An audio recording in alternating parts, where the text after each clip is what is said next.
बिहार की राजनीति पर मेरे साथ जुड़ रहे हैं प्रभाकर, मुझे ये बताइए कि अभी जब मैं स्थिति की बात कर रही हूँ, सुबह तक कहा जा रहा था कि महागठबंधन है जिसमें बहुत बड़ी गांठ है, महागाठबंधन कह रहे थे, एनडीए आरोप लगा रहा था। गांठ खुल गई है, सब कुछ ठीक हो गया है या अभी भी धागे में तकलीफ है? नहीं, देखिए, अब उन्हें क्रेडिट दे दिया जाए और क्रेडिट ये है कि अब उनका जो मामला था वो सुलझ गया है। सबसे बड़ा जो मुद्दा बना हुआ था वो बना हुआ था कि महागठबंधन के चेहरे तेजस्वी यादव होंगे कि नहीं होंगे, क्योंकि जो बाकी घटक दल थे उन्होंने अपनी मोहर लगा दी थी कांग्रेस को छोड़ करके। तो कांग्रेस ने भी आज औपचारिक तौर पे खुले मन से इस पर मोहर लगा दी है। तो जो महागठबंधन की जो महागांठ थी वो सुलझ गई है। जहाँ तक डिप्टी चीफ मिनिस्टर की बात थी, मुकेश सहनी जो है लगातार ये दावा कर रहे थे और उस पर अपना दावा ठोक रहे थे कि वो भले ही कम सीटों पे मान जाएं लेकिन डिप्टी चीफ मिनिस्टर के मुद्दे पे वो समझौता नहीं करेंगे। तो आज उस पर भी औपचारिक तौर से मुहर लग गई है।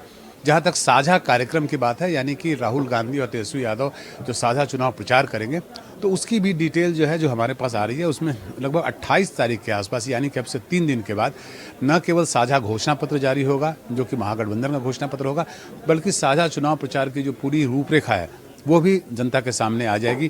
तो उसमें बहुत जगहों पे आपको राहुल गांधी और तेजस्वी यादव जो है वो अलग अलग जगहों पे प्रचार करते दिखेंगे, एक साथ प्रचार करते दिखेंगे। उसमें प्रियंका गांधी भी बहुत जगह पे उनके साथ होंगी। और साथ में एक और सवाल पूछना चाहूंगी आपसे कि जब हम मुकेश सहनी की बात कर रहे हैं तो क्या हम मुकेश सहनी को वाइल्ड कार्ड एंट्री के तौर पे देखें, क्योंकि अभी तक नाराज थे और एकदम से डिप्टी सीएम का चेहरा बना दिया, तो असमंजस की स्थिति और जो परेशानियां थी, जो क्वेश्चन थे, वो तो सब सॉर्ट आउट हो गए?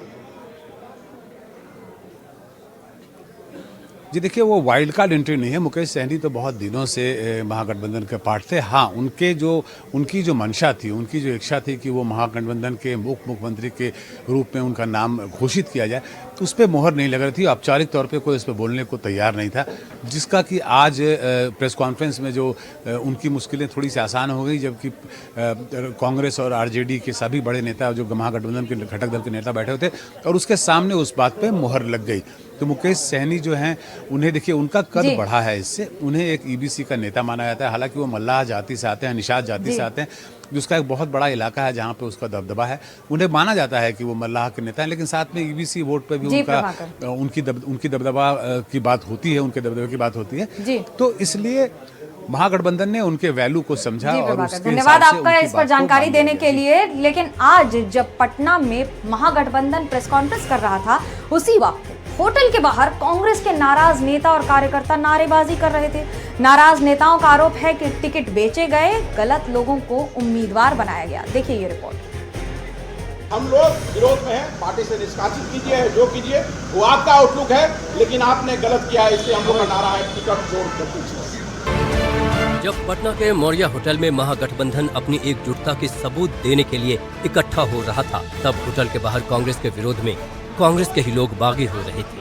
हम लोग विरोध में हैं, पार्टी से निष्कासित कीजिए, जो कीजिए वो आपका आउटलुक है, लेकिन आपने गलत किया है, इसलिए हम लोग का नारा है टिकट चोर दीजिए।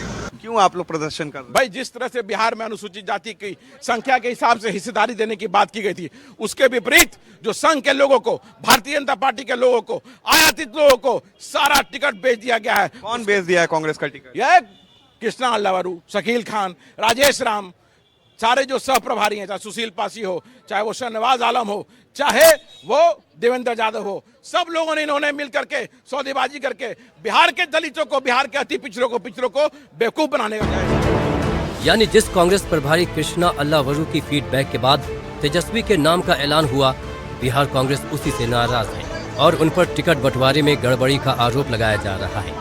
कांग्रेस के नाराज नेता कह रहे हैं कि गलतियों में सुधार नहीं हुआ तो परिणाम बुरा होगा। बिहार का दलित जो है वो वही करेगा जो उसको करना चाहिए, और झूठ जो बिहार के दलितों के बीच में कहा गया है, अगर उसको संशोधित नहीं किया गया, उसको ठीक नहीं किया गया, तो परिणाम आने वाला बताएगा। उनको राहुल जी को इस चीज का संज्ञान लेना चाहिए और संज्ञान लेकर के इस चीज को संशोधित करना चाहिए और ऐसे दलालों को बिहार की धरती से बाहर करना चाहिए।